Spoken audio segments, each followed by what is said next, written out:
शेतकरी बांधवांनो नमस्कार. एकूणच कोणत्याही पिकांच्या अगदी लागवडीपासून ते अगदी शेवटपर्यंत आपण वेगवेगळ्या जैविक खतांचा वापर करत असतो. मग अशी कोणकोणती जैविक खतं आहेत त्याच्यातला आपला जो महत्त्वाचा जैविक खत आहे किंवा आपलं जे जैविक जीवाणू म्हणू शकतो जे की फॉस्फरस सोल्युबिलायझिंग बॅक्टेरिया. मुळातच हे फॉस्फरस सोल्युबिलायझिंग बॅक्टेरिया म्हणजे स्फुरद विरघळणारे जीवाणू म्हणजे काय? त्याचे फायदे आपल्या पिकावरती कोणकोणते दिसून येतात? ते वनस्पतीला अप्लाय केल्यानंतर आपल्याला कोणकोणत्या स्टेजमध्ये कोणकोणत्या गोष्टी आपल्याला सगळ्या दिसून येतात. या सर्व गोष्टींची चर्चा आपण या व्हिडिओच्या माध्यमातून बघणार आहे. व्हिडिओ अगदी शेवटपर्यंत बघा. तसं बघायला गेलं मुळातच पी-एस-पी म्हणजे फॉस्फरस सोल्युबिलायझिंग बॅक्टेरिया ज्याला आपण स्फुरद विरघळणारे जीवाणू असं म्हणत असतो. मग आता हे पी-एस-पी म्हणजे काय? जे जमिनीमध्ये असणारे अविद्राव्य स्वरूपातील जे स्फुरद असेल, ते विद्राव्य स्वरूपात म्हणजेच अवेलेबल फॉर्ममध्ये वनस्पतींच्या मुळांच्या सानिध्यामध्ये आपल्याला काय करत असतं? उपलब्ध करून देत असतं. कोणाला? वनस्पतीला. त्याला आपण पी-एस-बी असं म्हणत असतो. तर हे एकूणच पी-एस-बीचे जे जीवाणू असतात, हे पिक्चरच्या माध्यमातून बघू शकता. हे जे वनस्पतीचं झाड आहे, त्याच्या मुळाच्या सानिध्यामध्ये जे सुरुवातीला बेसल डोसच्या माध्यमातून असेल किंवा अगोदरच्या पिकाला आपण जे खतं घातलेली असतात, ते जमिनीमध्ये फिक्स झालेले असतात. आता हे फिक्स झालेले अन्नद्रव्ये, मग त्याच्यामधला जो महत्त्वाचा आहे तो स्फुरद, तो अविद्राव्य स्वरूपात असतो. तो विद्राव्य स्वरूपात उपलब्ध करून दिला जातो, जेणेकरून त्या जमिनीतील वनस्पतींना मुळांच्या माध्यमातून शोषण करण्यासाठी किंवा अपटेक करण्यासाठी ते सोयीचं होऊन जातं. आता हे जे पी-एस-बी आहेत त्याची मुळातच वैशिष्ट्य कोणकोणते होतात? तर जे मातीतील आहे अविद्राव्य स्वरूपातील स्फुरद, तो विद्राव्य स्वरूपात बनवण्याचं काम हे पहिलं वैशिष्ट्य त्या ठिकाणी बघू शकतो. हा जो फॉस्फरस आहे, स्फुरद आहे, पिकांच्या मुळांना उपलब्ध करून देण्याचं काम आपलं पी-एस-पी करू शकतो. मातीची सुपीकता असेल, एकूणच हे असताना मुळात जैविक खत आहे, जी जमिनीमध्ये फिक्स झालेले रासायनिक खताच्या माध्यमातील असेल, सेंद्रिय खतांच्या माध्यमातून असेल, ते स्फुरद उपलब्ध करून देण्याचं काम करतं आणि त्याच्यामुळे एकूणच आपल्या जमिनीची सुपीकता असेल, पोत असेल, पाणी धारण क्षमता असेल आणि एकूणच हा पी-एस-बी पर्यावरण पूरक असल्यामुळे निसर्गाला कोणतीही हानी न होऊ देता पूर्णपणे आपल्याला त्या ठिकाणी दिसून येईल.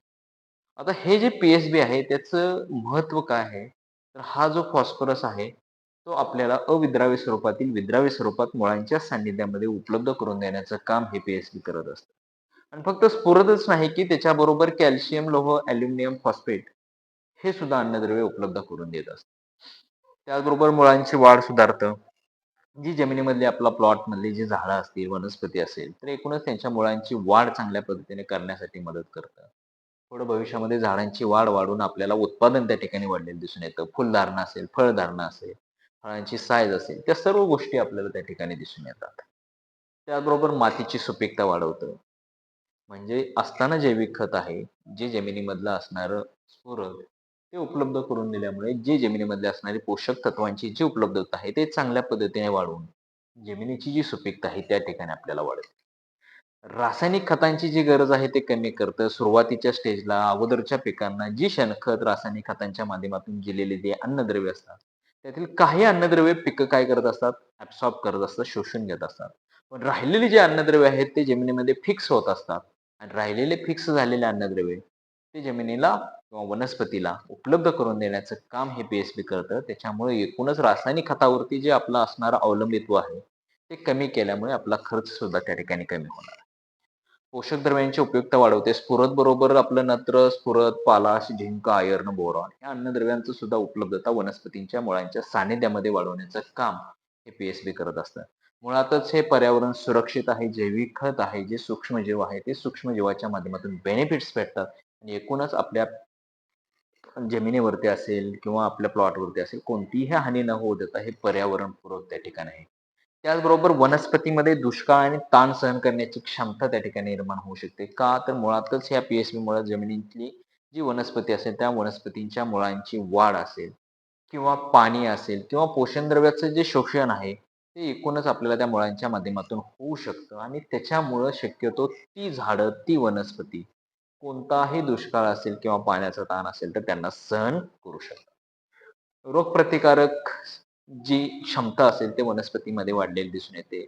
जे स्फुरद असेल किंवा जे इतर वेगवेगळे अन्नद्रव्य असतात, ते वनस्पतीने शोषण केल्यामुळे त्या वनस्पतीमध्ये इम्युनिटी डेव्हलप झाल्यामुळे, प्रतिकारक क्षमता चांगल्या पद्धतीने निर्माण झाल्यामुळे त्या वनस्पतीवरती कोणत्याही किडींचा, रोगांचा प्रादुर्भाव शक्यतो जास्त होऊ शकत नाही.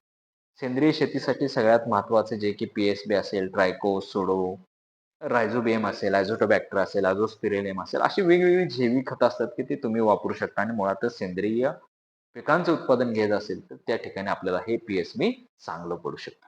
आता मुळातच हे पी-एस-बी कार्य कसं करतं तर जे मगाशी सांगितल्याप्रमाणे मातीमधलं जे सेंद्रिय आम्ल आहे ते सेंद्रिय आम्ल तयार करण्याचं काम करतं. ते सेंद्रिय आम्ल तयार झाल्यामुळे जे मातीमधलं अविद्राव्य स्वरूपातील जे स्फुरद आहे ते विद्राव्य स्वरूपात तयार करतं आणि त्याच्यानंतर ते विद्राव्य स्वरूपातील स्फुरदाचे जे आयन आहे ते आयन आपल्याला पिकांच्या मुळांद्वारे शोषले जातात जेणेकरून पिकांच्या वाढीसाठी असेल किंवा जे वेगवेगळे फायदे बघितले त्यासाठी आपल्याला त्या ठिकाणी उपयोगात होऊ शकतात. आता हे जे पी-एस-बी आहे त्यांची मुळातच कार्यक्षमतेसाठी किंवा ते वापरण्यासाठी आपल्या प्लॉटमध्ये कशी कंडिशन असली पाहिजे किंवा कोणती काळजी किंवा कोणत्या गोष्टी त्या ठिकाणी अवलंबल्या पाहिजे. तसं बघता मुळातच आपल्या मातीचा पीएच जर 6 ते 8च्या दरम्यान असेल तर त्याचा रिझल्ट आपल्याला त्या ठिकाणी चांगला दिसून येईल. त्याचबरोबर मातीतील सेंद्रिय द्रव्यांचं प्रमाण चांगलं पाहिजे. मुळातच हे सूक्ष्मजीव हे आपल्या जमिनीमध्ये असणारे जे सेंद्रिय पदार्थ असेल, सेंद्रिय कर्ब असेल, सेंद्रिय घटक असतील, त्याच्यावरती काय करत असतात? वाढत असतात, उपजीविका करत असतात. ते जेवढ्या जास्त प्रमाणात असेल तेवढी त्यांची संख्या वाढणार आहे, हालचाल वाढणार आहे आणि त्याच्यामुळे फायदा आपल्याला त्या ठिकाणी शक्यतो जास्त प्रमाणात रासायनिक खतं असतील, औषध असेल त्यांचं ड्रेंचिंग, आळवणी किंवा अशा गोष्टी शक्यतो टाळाव्या, जेणेकरून ते सूक्ष्मजीवांना हानी करू शकतात. आणि सेंद्रिय पदार्थांचा वापर केल्यामुळे एकूणच आपल्याला पी-एस-बीचा रोल त्या ठिकाणी चांगला दिसून येतो. असेच वेगवेगळे जीवाणू खतं असतात, ते आपण आपल्या पिकामध्ये वापरत असतो आणि त्याचे फायदे आपल्या पिकाला होत असतात. तर हा व्हिडिओ सर्व शेतकरी बांधवांना कसा वाटला? कमेंटच्या माध्यमातून जरूर सांगा. ज्याही शेतकरी बांधवांनी अजूनही आपल्या YouTube, Insta आणि Facebookला लाईक, शेअर आणि सबस्क्राईब केलं नसेल, तर त्या शेतकरी बांधवांनी जरूर करावे. धन्यवाद.